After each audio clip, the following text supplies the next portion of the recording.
Quelles sont aujourd'hui concrètement les meilleures études à faire pour devenir entrepreneur en France? Eh bien, il y a trois réponses principales. Réponse numéro 1, c'est de faire potentiellement un BUT. Donc Bachelor Universitaire Technologique, je crois, ça s'appelle comme ça ou pas du tout. Je sais pas ce que ça veut dire l'acronyme, mais bref, tu cherches BUT sur Google.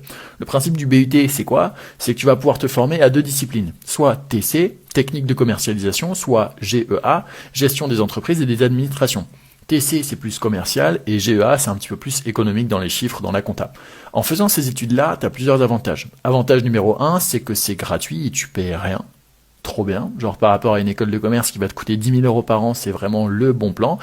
Et avantage numéro 2, c'est que tu vas apprendre des compétences concrètes qui vont réellement t'être utiles sur le terrain le jour où tu vas monter une boîte en fait, tout simplement. Solution numéro 2, si tu as déjà un bac plus 3, c'est d'aller dans un IAE. IAE, c'est quoi? C'est Institut des administrations et des entreprises. C'est globalement une école de commerce publique d'État qui du coup est gratuite également. Alors certains IAE, tu as des frais de scolarité qui peuvent coûter plusieurs milliers d'euros, mais en principe c'est rare.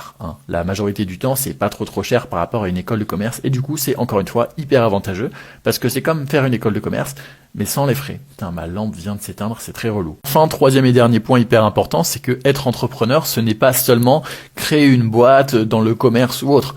Être avocat, c'est être entrepreneur. Être médecin et ouvrir son cabinet, c'est être entrepreneur. Devenir podologue, c'est être entrepreneur. Devenir kiné, c'est être entrepreneur. Donc toutes ces professions-là où tu as besoin de diplômes pour le faire, eh bien ça vaut le coup aussi d'aller chercher tes diplômes et ensuite de monter ta boîte dans ces secteurs-là. Pourquoi?